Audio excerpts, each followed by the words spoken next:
네, 8살 아이가 던진 돌에 70대가 목숨을 잃었습니다. 이 사건 안지성 변호사와 함께합니다. 어서 오십시오. 네, 반갑습니다. 예, 있어서도 안 될 사고가 또 발생했습니다. 고층 아파트 위에서 8살 아이가 이제 그 어른 주먹만한 돌을 던졌고 네. 70대 어르신이 사망하셨습니다. 당시 그 사건 상황을 좀 다시 한번 되짚어 볼까요? 예, 지난 17일이었습니다. 매우 안타까운 사고가 발생을 했는데요. 네. 당시에 이제 그 해당 아파트 단지에서 이제 70대 A 씨가 그 8살 B군이 던진 돌에 머리를 맞아서 사망한 사고가 발생을 했습니다. 예. 당시에 이제 A 씨 같은 경우는 이제 다리가 좀 불편한 아내를 부축하면서 계단을 이동하던 중에 이와 같은 변을 당한 것으로 확인이 됐고요. 경찰은 현재 이제 해당 그 소년과 보호자를 상대로 구체적인 사고 경위에 대해서 조사를 하고 있습니다. 예. 당시 아파트는 이제 복도식 아파트였던 것으로 확인이 되고 그 방화문을 열어놓기 위해서 이제 고여두었던 돌을 주워가지고 바닥에 던진 것으로는 일단 파악은 되고 있습니다. 집 근처에 있는 방화문 생각해 보면 방화문이 제법 무겁기 때문에 네. 이제 돌의 경우도 좀 크기가 있고 무게가 있는 것들을 주로 이제 받쳐놓잖아요. 그 네네. 돌을 아이가 던진 것으로 파악이 됩니다. 그런데 아이가 왜 돌을 던졌는지 그 이유까지는 아직 알려지지 않고 있는데 저희가 예. 말씀드렸다시피 아이의 나이가 8살입니다. 형사처벌 대상에서 제외가 된다고요? 네, 일단 뭐 결론부터 말씀드리면 이제 이른바 범법 소년이라 그래서 만 10세 미만의 아이의 경우에는 예. 이제 형사 처벌은 물론 이제 소년 보호 처분도 불가능하도록 지금 법이 되어 있습니다. 그래서 해당 아동은 이제 마찬가지로 범법 소년에 해당하기 때문에 경찰에서도 이제 내사 종결할 방침이라고 밝혀왔고요. 예. 그 자리에 친구가 또 있었다고 하잖아요. 네. 동갑내기 친구에 대해서는 어떻게 조사가 이루어졌습니까? 일단 동갑내기 친구도 경찰에서 일단 조사는 한 것으로 보이는데 예. 이릉 내린 결론은 행위 자체는 같이 한 것으로 보이지만 공범성 여부에 대해서는 판단이 어렵다라는 입장을 밝혀왔습니다.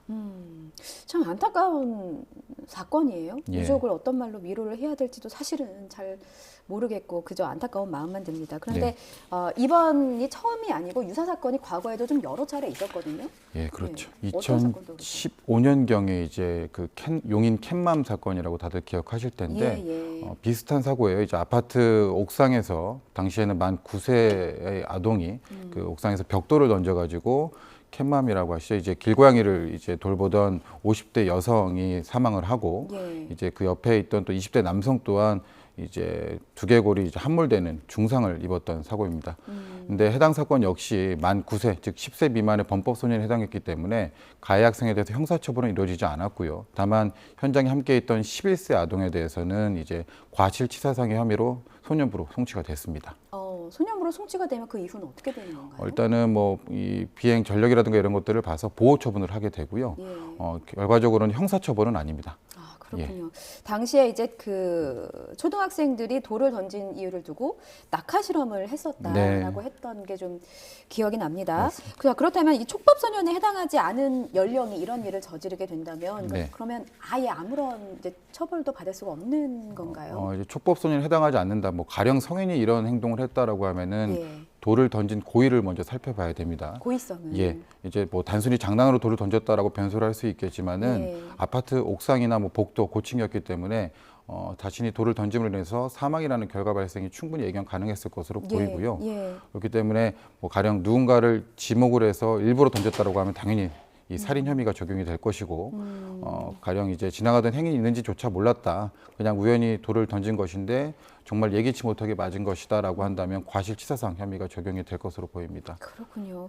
지금 이런 상황에서 유족의 입장도 차마 저희가 이제 어루만질 수가 없는데 유족은 어떤 입장을 밝히셨습니까? 예, 정말 황망하다는 표현이 정말 그거 말고는 대체할 수 없는 다른 표현이 없는데 그렇죠. 사실 이 가해 학생, 가해자라고 할 수밖에 없죠. 아무리 소년이라 하더라도 가해자에 대한 직접적인 형사처벌이 우리 현행법상으로는 불가능하기 때문에 그 예. 황망함이 더할 수밖에 없을 것 같아요. 예. 일단은 그리고 이제 뭐 아무리 뭐 정신적인 피해에 대해서 그 손해를 배상받는다 하더라도 하루아침에 남편을 잃고 또 아버지를 잃은 그 슬픔 자체가 절대로 다 그 충족이 될 수는 없는 것이거든요. 그럼요. 예. 그리고 배상 범위가 아무리 크다고 한들 이 형사처벌 자체가 전혀 이루어지지 않는 것이기 때문에 예.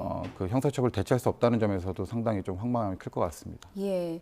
당시에 이제 사고가 난 직후에 예. 이제 학생이나 학생의 부모 측에서 사과의 말이 들리지 않았다라는 얘기가 이제 전해지면서 좀 논란이 되기도 했는데 예. 노원 경찰서에 따르면 초등학생 가족 측에서 사과와 용서를 보호를 구하는 의사를 전해왔다라고 합니다. 네. 그 일각에서는 아이 대신에 네. 부모가 처벌을 받아야 되는 거 아니냐라는 의견도 있어서 이게 가능한 일입니까? 일단 우리나라 법에서는 연좌제를 금지하고 있기 때문에 예. 가해 학생이 뭐 범법 소년이라서 처벌할 수 없다 그래서 부모를 대신해서 처벌할 수는 없습니다.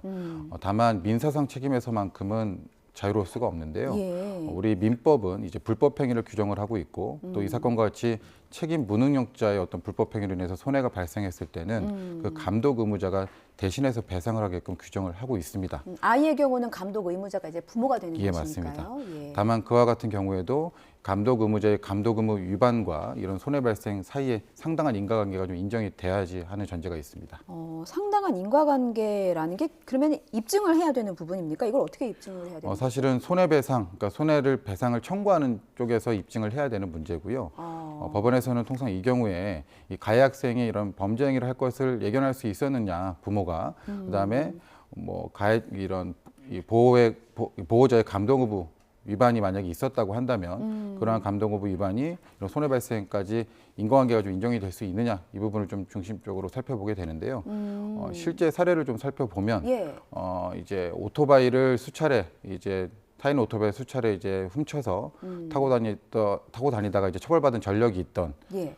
그 학생이 또 다시 오토바이를 훔쳐서 이제 횡단보도 보행자를 충격해서 이제 상해를 이르게 한 사건이 있었습니다. 네. 그 경우에는 비행 전력이 있었기 때문에 이 감독 의무자인 부모로서도 이 해당 소년이 이런 비행을 반복할 것이라는 걸 충분히 예측할 수 있었다라고 봐서 감독 의무자 책임을 인정을 했고요. 그 손해배상으로 약 3억 원 가량을 배상하라라는 법원 판단이 있었습니다. 그런데 반대로 또 이제 그 어머니가 자고 있을 때 몰래 이제 어머니 바지 주머니에서 오토바이를 키를 이제 가지고 나와서 운전하다가 사람을 사망케 한 사건에서는 배상 책임을 부정하는 한 바 있습니다.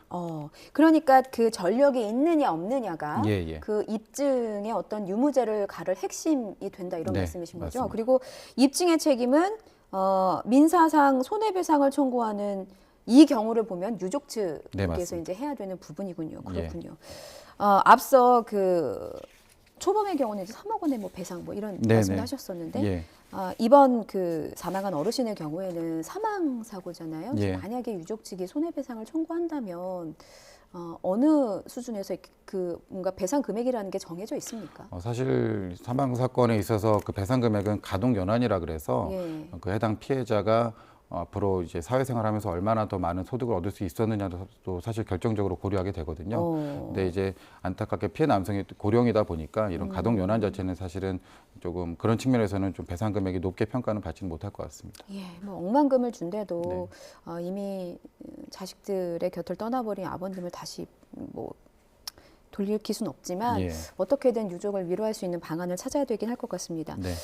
형사 미성년 제도에 대한 논쟁이 끊임없이 펼쳐지고 있습니다. 이제 캣맘 사건 때도 그랬는데 예. 촉법 소년의 연령을 좀 낮춰야 한다는 목소리가 있었고 네. 법무부도 관련 내용을 추진한다 뭐 이런 보도가 끊임없이 나왔었습니다. 지금 예. 그 진행은 어디까지 되고 있는 건가요? 일단은 법무부 차원에서 이제 그 형사 미성년자 그중에 특히 이제 촉법 소년의 한 기준을 만 14세 미만에서 13세 미만으로 좀 낮추겠다라고 제안을 한 상황이고요. 예. 법원행정처에서는 이에 대해서 좀 반대 입장을 밝힌 바 있습니다.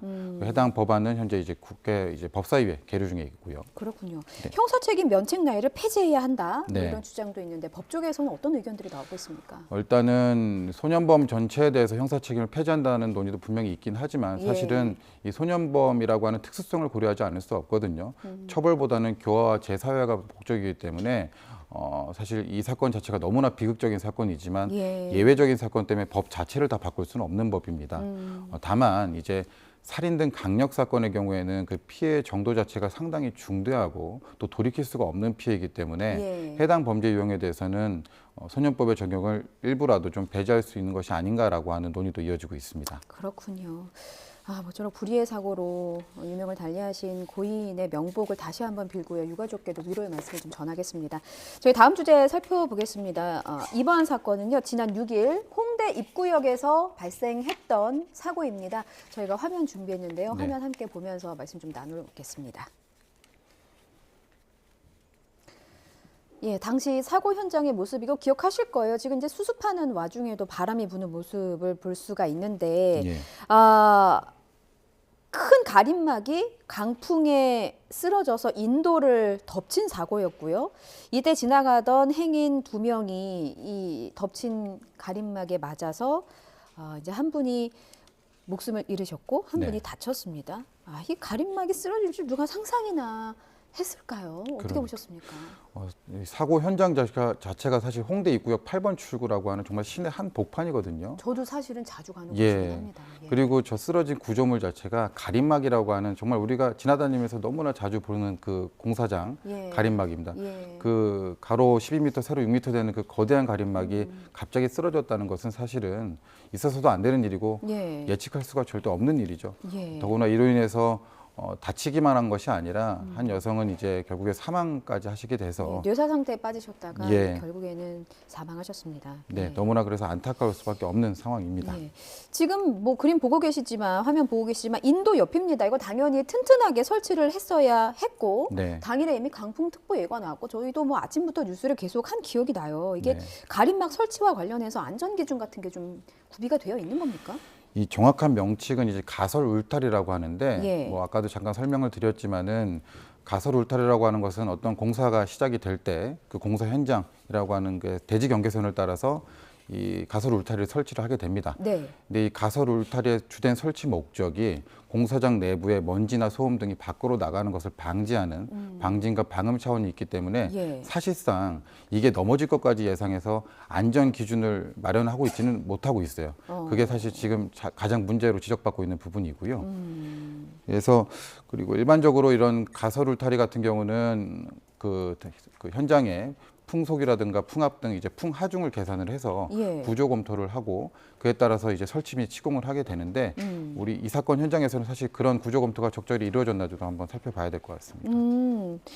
그런 게 이루어지지 않았으니까 이 강풍에 쓰러지지 않았을까라는 네네. 아직은 이제 그 심증만 있고 이제 구체적인 증거는 조사를 해보면서 나와야 될 것 같습니다. 지금 리모델링 업체 대표 그리고 작업반장을 업무상 과실치상 혐의로 입건해서 수사를 하고 있다고 하는데 예. 그럼 경찰이 따져볼 건 어떤 부분입니까? 일단 아까 말씀드렸던 그런 구조 검토가 제대로 이루어졌는지 예. 사실 통상의 공사 현장의 경우에는 공사 비용이나 그 기간 단축을 위해서 그 사건 현장의 특수성을 좀 고려하지 않고 기존 안대로 그냥 시공하는 경우가 비일비재합니다. 그렇기 때문에 이 경우에는 사실 풍하중에 취약할 수밖에 없는 상황이고요. 또한 아까 앵커께서 말씀하셨듯이 당시에 이제 그러니까 그 특보가 일단 예보가 발의가 되어 있던 상황이라서 예, 예. 그 관리자로서는 사실은 건물 내부에 어떤 와이어라든가 로프 등을 이용해서 가림막이 넘어지지 않도록 충분한 사고 대처를 했었어야 되는데 그런 대처가 있었는지도 한번 조사 이루어져야 될 것으로 보입니다. 예. 혹시나 해서 말씀드리는데요. 이제 따님의 말씀에 따르면 엄마는 조심성이 많아서 걸어 다니면서 이어폰도 끼지 말라고 늘 하시던 네네. 그런 분이시래요. 그러니까 이게 조심한다고 해서 나만 잘한다고 해서 피할 수 있는 사고가 아니었던 겁니다. 리모델링이 있었는데 당시 뭐 해당 지자체에는 어떻게 관리 감독의 권한이 있는 겁니까? 리모델링 같은 경우에는 안타깝게도 지자체에 뭐 신고를 하거나 이럴 의무는 없습니다. 신고 안 하고 해도 돼요? 예. 다만 이제 가림막 설치 자체는 예. 관할 지자체 규정에 따라서 관할 부서와 협의를 하게끔 되어 있어요. 그래서 그 말 그대로 협의 대상이기 때문에 예. 지자체의 어떤 관리 감독 의무를 부과하기 좀 어렵고요. 예. 다만 이런 협의 과정에서 이런 방음이나 방진에만 신경 썼을 것이 아니라 이런 보행자에 대한 안전까지 좀 고려가 돼서 협의가 됐다라고 한다면 이런 사고를 좀 미연에 방지할 수 있지 않았을까라는 안타까움이 있습니다. 그렇군요. 유동인구가 많은 곳이었고 사망한 피해자의 남편분이 구청 홈페이지에 이런 글 올렸습니다. 아내는 의식불명으로 누워 있는데 구청은 사고 방지를 위해서 노력하고 있다. 이렇게 홍보하는 것이 화가 난다. 아직 구청의 답을 듣지 못했다. 이렇게 마포구청의 홈페이지에 글을 올렸습니다. 남편분 그리고 유가족께 위로의 말씀 좀 전하고요. 구청이 답변을 좀 어떻게라도 좀 받을 수 있기를 예. 저희도 함께 촉구하겠습니다. 여기까지 듣겠습니다. 안지성 변호사였습니다. 잘 들었습니다. 네, 감사합니다.